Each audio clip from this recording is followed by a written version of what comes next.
नमस्कार साथियों, वेदांत क्लासेस की करंट क्लास में आप सभी का हार्दिक स्वागत, अभिनंदन।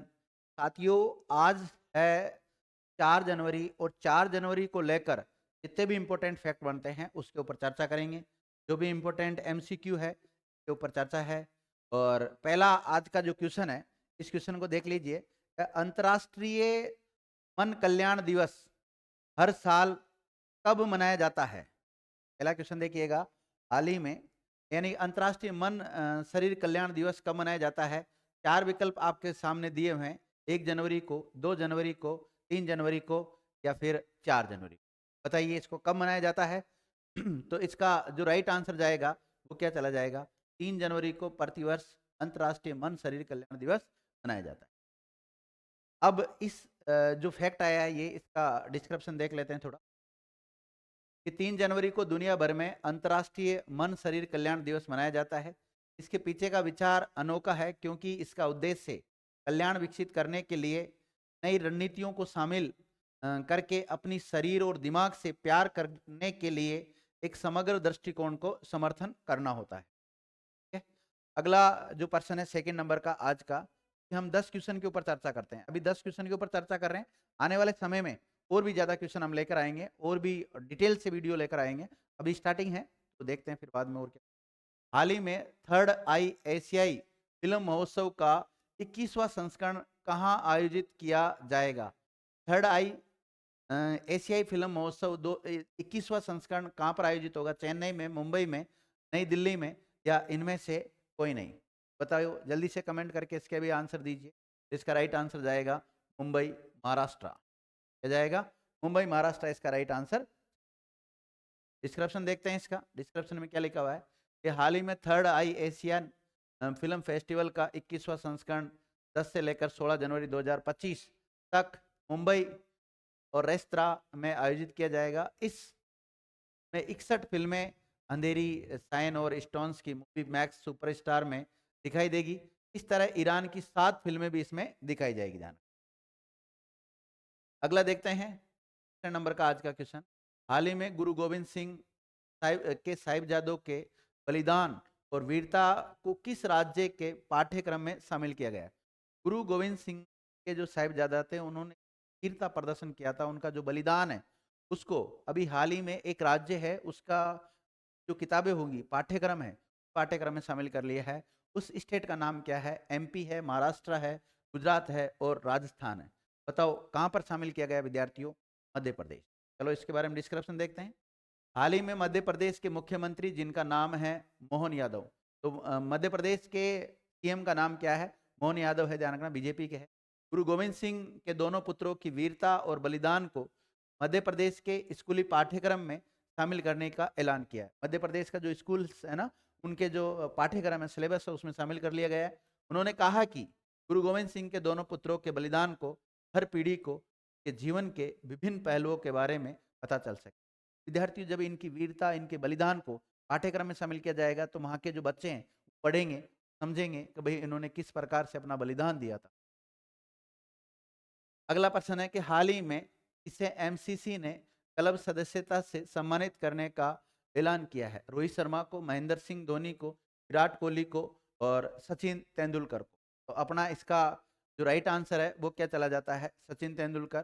चौथे नंबर का जो क्वेश्चन है इसका डी आंसर होगा। इसका डिस्क्रिप्शन देख लीजिएगा। हाल ही में मेलबोर्न क्रिकेट क्लब जो कि प्रतिष्ठित मेलबोर्न क्रिकेट ग्राउंड का प्रबंधन करता है, ने घोषणा की है कि महान भारतीय क्रिकेटर जिनका नाम सचिन तेंदुलकर है ने अपने मना क्रिकेट बनने के लिए स्वीकृति दे दी है।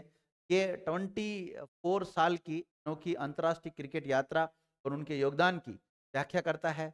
एमसीसी दुनिया के सबसे प्रतिष्ठित खेल क्लबों में से आता है, तो इसके द्वारा विद्यार्थियों इसको सम्मानित किया जाएगा।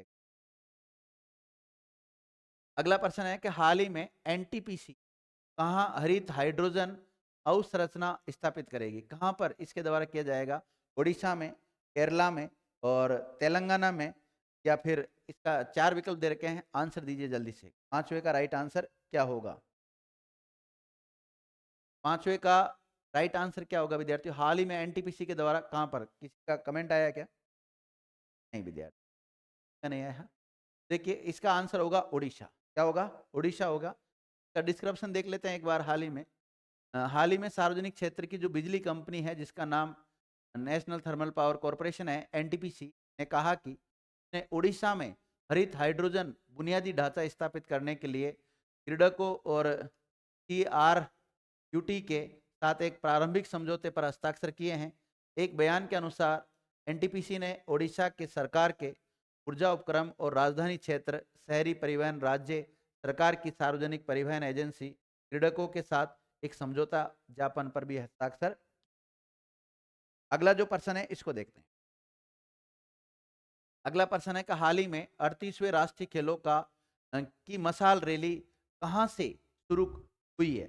अभी हाल ही में 38वें जो राष्ट्रीय खेल होंगे कि मतलब एक प्रकार से लोगों को जागरूक करने के लिए एक मशाल रैली शुरू की गई है। वो कहां से शुरू की गई है? हल्द्वानी, सूरत, नागपुर या इनमें से कोई नहीं?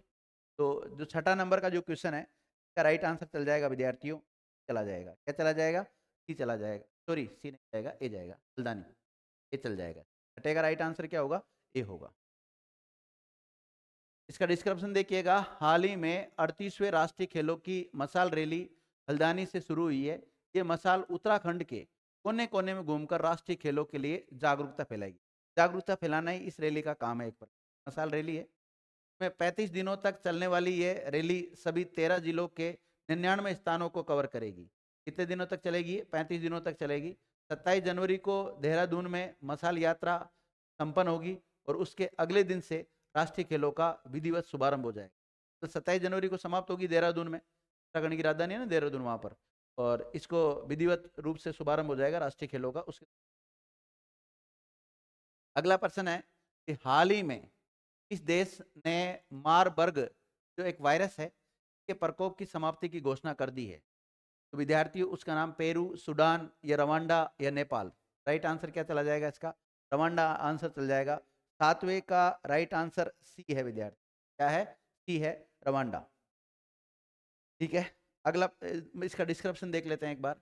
हाल ही में रवांडा ने मारबर्ग वायरस रोग के प्रकोप को खत्म यानी घोषित कर दिया है। रवांडा में 27 सितंबर को इस प्रकोप की घोषणा की गई थी। यह है एक वायरस रक्त स्त्रावी बुखार है। इसके अंतर्गत क्या होता था? रक्त स्त्रावी एक प्रकार से बुखार है। इसके लक्षण इबोला वायरस के समान थे विद्यार्थी, इबोला के समान होते थे। इस वायरस से होने वाली मृत्यु दर 70% से 90% तक हो सकती है और ये वायरस फल चमगादड़ों से लोगों में फैलता है। वायरस किससे फैलता है? चमगादड़ों से लोगों में फैलता है। हाल ही में किस राज्य सरकार ने रथ सप्तमी को राज्य उत्सव घोषित किया? तो कौन से राज्य के द्वारा अभी एक रथ सप्तमी है उसको अपना राज्य उत्सव घोषित कर दिया है? ओडिशा, आंध्र प्रदेश, हिमाचल प्रदेश और राजस्थान। बताओ आठवें का राइट आंसर क्या चला जाएगा? बी चला जाएगा विद्यार्थी। आठवें का राइट आंसर क्या होगा? बी होगा। ध्यान। अगला प्रश्न देखते हैं, मतलब इसका डिस्क्रिप्शन देखते हैं। हाल ही में आंध्र प्रदेश सरकार ने रथ सप्तमी को राज्य उत्सव घोषित किया है।